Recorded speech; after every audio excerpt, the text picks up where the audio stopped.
Cheers, guys. Epix 911, welcome to the Elitist Geek VR news for Wednesday, September 21st, 2016. Let's jump right on in. So, first little bit of preamble has to do with the hellishness that has been my workplace in real life for the last few days. All kinds of issues. I have not read many comments, let alone answered them. I'm usually pretty good about that. Going to try to catch up by the weekend, but simply just been too much all hands on deck time and not a lot of time in my free time. Now, the VR preamble. So Decapper, he's one of the longtime viewers in this channel, brought up a really good point about digital distribution. And we talked about it for virtual reality, how it was just kind of the norm for us in the PC world, whether it's Rift or Vive. It's all easy. It's click, it's download, you play. And that's kind of where his point was going versus the consoles. The advantage being, look, 10 years from now, on the Steam platform, you may have done three upgrades, changed an operating system, and yet you can still play that game. Whereas on the console side, you're pretty much locked into that generation because console manufacturers, at least for the last two generations, have essentially done away with backwards compatibility, which I think is a huge negative, personally. I would love to be able to play my old libraries, right? The Retcon 5 units like that, for example, that can play 5 in 1. It just makes sense. It doesn't make sense to not have backwards compatibility. But I understand the cost. I understand all those arguments. And I don't refute them. But I still think backwards compatibility is a good idea. So yeah, that was a good point of his, was just that fact that, look, PC side of things, the game's still going to work. Console side, it's not even going to work. Into the games. Speaking of into the games, we have a game called Into the Black. And this looks to be just fantastic. It looks very nice, the graphics. It's a Rift exclusive third-person adventure game. Now, what's nice about this and what kind of makes it unique is the setting. It's Yellowstone National Park, circa 1988, when they had their big fires and lost a lot of animals and woodlands. So, very cool setting. And even who you play the part of a spirit guide. So, weaving in kind of the Native American mythos just sounds good. So definitely one I'm going to check out. Next up, we have a game from Climax Studios. This one is a third-person shooter. It's called Gunsight, and it's for the Gear VR. And what I like about it is and the author says as much, it has that 80s Contra vibe. So if you have never played Contra, get yourself an emulator, NES, Genesis, SNES, get the game and play it. It is just a fantastic game. One of my favorites. I still play it very frequently on that beast of an arcade machine behind me. So hopefully it doesn't just resemble it. It has the actual feel of 80s Contra, because it's a feel I liked. Fantastic game in my opinion. Next up, we have plans by Hulu to release the very first VR comedy series and very first VR news show. So the news show is going to be titled The Big Picture News in VR, and the comedy, Virtually Mike and Nora. I should have some pictures up here of that last show. So very, very cool. I can't wait to see this stuff evolve. I've mentioned that before because we know where it started. And I don't need to rehash that with the horrible fish lens stuff. That's where it started. Thankfully, we're moving away from it. Next up, we have word that Palmer Luckey's mentor, VR pioneer Mark Bolas, is making a transition and moving to Microsoft. So Microsoft has scooped him away from his director position at kind of the labs that he had set up. Called Mixed Reality Lab and Studio. Basically 14,000 square foot studio, 25 students, lots of staff, working on mixed reality and VR stuff. So the only caution, and Microsoft doesn't need me telling them that, I'm sure they're aware of that already, but like hiring an entrepreneur. When you hire an entrepreneur, and obviously it's a sweeping generalization, but there's a point to it, what made that person successful as an entrepreneur may not necessarily translate to the corporate world. Having people around that person that can interface and either translate those thoughts, those ideas into something that works, that's ultimately what's going to help make Mark's transition a success. Because apparently he's a great thinker. So you need somebody that can translate those thoughts into Microsoft speak. So it'll be interesting to see, what kind of an impact he has and what ultimately the impact is going to be on the VR industry. Next up, good move by Steam. Kudos to you guys for this. This is calls for a good schlock. And that is what Steam has done to a developer that certainly was trying to subpoena, get this, users who purchased their games and said what they felt were negative, harsh criticisms that they levied against the game. So my first thought is, wow, there are so many ways you could have made that much better and gotten your point across without being dicks, A, right?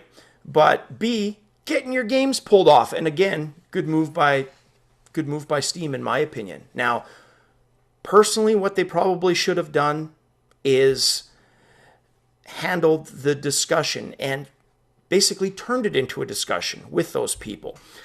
I've had that in my professional life where you do a project, and in any project, you need to have buy-in from executives. Without that, you are an oarless canoe. You're not going anywhere, right? Likewise, when you have that support, they need to enforce that buy-in with people.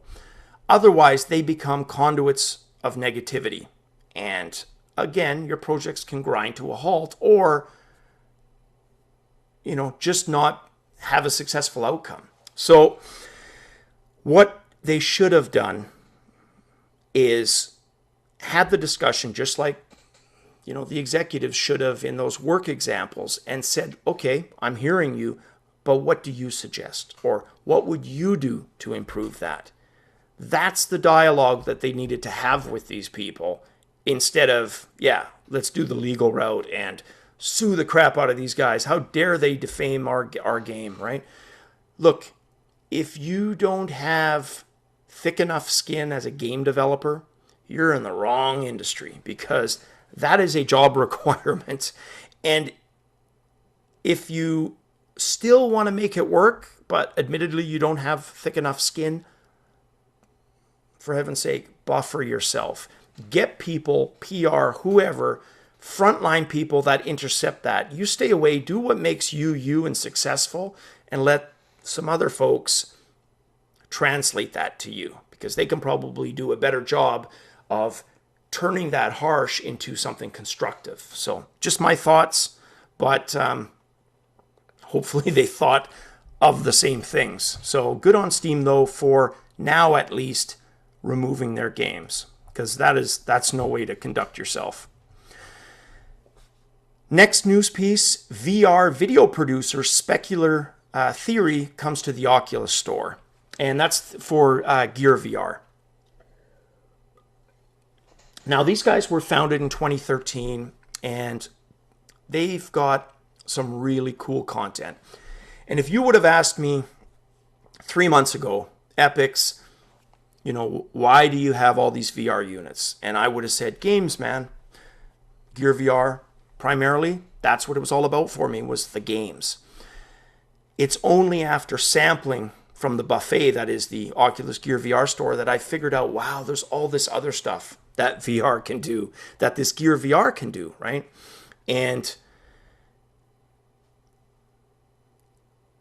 if you don't have the games, right? And let's face it, I've got all those choices. I've mentioned that so many times.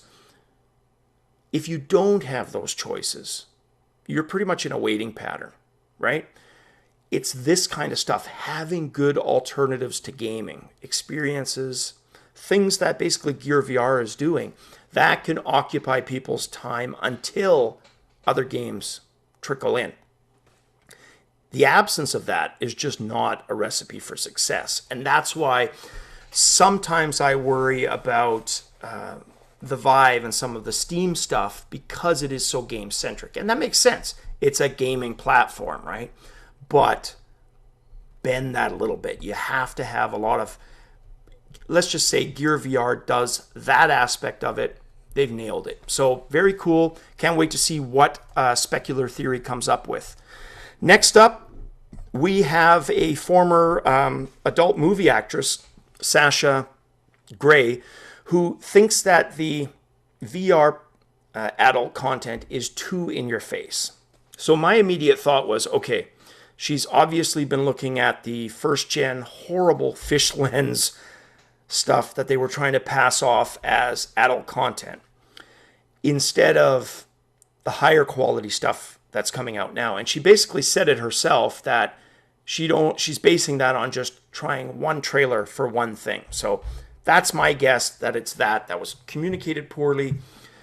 Again, the power of media. People reading that article, their takeaway isn't necessarily going to be the right one, because she could have watched one of a dozen new, better filmed, better approaches to adult content that she would have liked, and the narrative would have been different, and the end result way less damaging. So, and that's not to say maybe she hates it all, right? And her comment doesn't change, but at least it's something resembling a bit more of kind of like a peer review or something to base a strong opinion like that off of, right? Not just one potentially horribly bad trailer. So she's doing other stuff, and hopefully she tries some more and can clarify the position on that, because it's not necessarily that it's my bag or not. It's, look, the success of adult content is ultimately a shared success for VR as a whole, right? This next article, very cool. Sandisk for always pushing the limits. They've got a 1 terabyte card. So stuff like the Gear VR, which is, I believe it's a hard limit it has for 128 gigabytes that can't be adjusted upwards via firmware. It's nice to know that the options are now going to be there. Thankfully, Sandisk, 1 terabyte. This 360 content takes up way more space than the traditional video. So you need that size. That's why I report on this. Doesn't really have anything to do with VR directly, but indirectly it has so much to do with VR because of the larger storage requirements. So very cool, Sandisk. Price, no word yet. Firm release date, no word yet. But we do know that the current 512 gig SD card that they have out is $350 US. So my guess would be, yeah, it's going to be a premium, going to be quite a bit higher than that.